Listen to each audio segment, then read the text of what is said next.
Good morning, and welcome to the 5-Minute Fill-In with special guests Kenyan Ambassador Mafusu and Dr. Spencer. Thank you for tuning in today, where we discuss genetically modified organisms. Before you say no, consider these facts. As the world population skyrockets exponentially, global hunger and food shortages have become of critical importance. Natural resources are becoming scarce, and conservationists fight voraciously for the protection of the global environment. America is a key leader in the direction that this world embarks towards, and the decisions its people make here affect the world as a whole. Recent debate has sparked concerning genetically engineered crops and genetically modified organisms known as GMOs, which holds an incredible amount of stakeholders of varying investments and interests. Whether some American consumers like it or not, GMOs are not leaving the American agribusiness, at least not yet. So here's the big question: to label or not to label? Good morning, Ambassador Mafusu, and thank you for joining us today. Good morning, Lauren. Thank you for having me. Sure. I have one question regarding GMOs in the food industry. What are some of the biggest concerns that businesses have with labeling GMOs? That's a good question. One of the biggest concerns that firms and food manufacturers have with labeling foods as GMO is the negative effect it could potentially have on corporate businesses. And large agribusinesses have claimed that labeling products will cost the consumer and cost of goods will increase. However, these claims have come from biased sources that are seeking their own self-preservation. In the European Union, where GMOs are not heavily utilized, if at all, price changes due to labeling goods have not been extremely apparent. So the biggest concern that businesses have is the impact it could have on revenues, basically. Correct. Their stigmatization, they're afraid that they're going to lose money, and that's their only agenda. Yeah. Yes. Good morning, Dr. Spencer, and thank you for joining us today. Good morning. I have one question for you, Doctor. Where does this negative stigmatization over GMOs come from? Well, the negative stigmatization comes from the distrust of large agribusinesses' unwillingness to inform the American people. The government has allowed some room for change, leaving it in the hands of grassroots operations that, like in the local arena, to fight to put an initiative on the ballot. Even when these operations are formed in coalitions, they must fight up against powerful rich lobbyists that want to keep conservative right-wing corporate moguls on top. So what you're saying is that the FDA has allowed businesses to voluntarily label these products, but they make it almost impossible for grassroots operations and local independent farmers to come up against these rich right-wing conservatives. Well, that's exactly right, just because the government's all about making money. Absolutely. Thank you. So Dr. Spencer, in the scientific world, what is the most current research and information that's being developed around GMOs?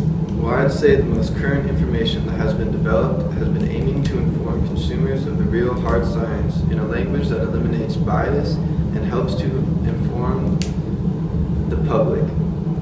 I did a study on how scientific knowledge about genetically modified food flows to the American public, focusing on language and message genres in the scientific literature, newspaper, and popular magazines. The role of this event in generating subtle repercussions in the perceptions of U.S. consumers, similar to the ripple effect found in Kasperson's social amplification of risk theory, is analyzed and reported. Language has such a profound effect on the consumer decision in what they want to buy. Perfect, thank you. The research concerning the economic issues facing mandatory labeling of GMOs has been more focused in the aspects of developing countries and how it will benefit poor farmers in more efficient production. Scientist Herrera disdains the European Union's tight restrictions on GM crops, claiming that the countries that have plenty of food are the ones that have the tightest bans on GMOs.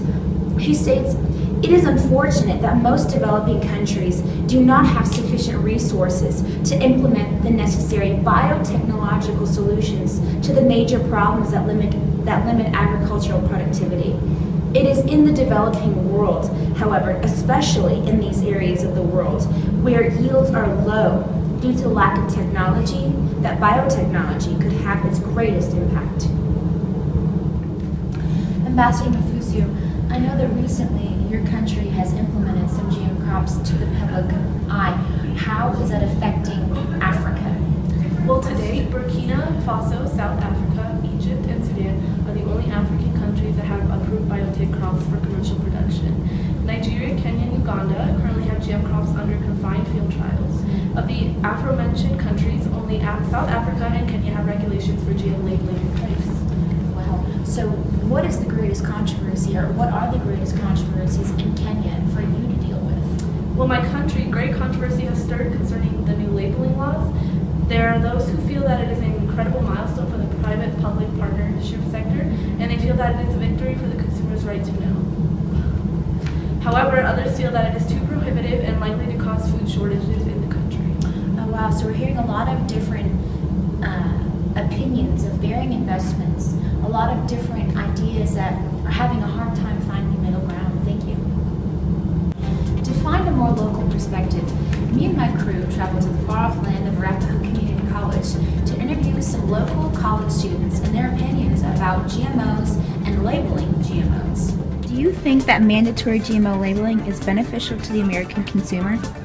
I feel like labeling food would be really great for us, but at the same time, I'm not really sure who's actually going to look at it and who it's going to affect and all that. So I think that GMO labeling should be mandatory.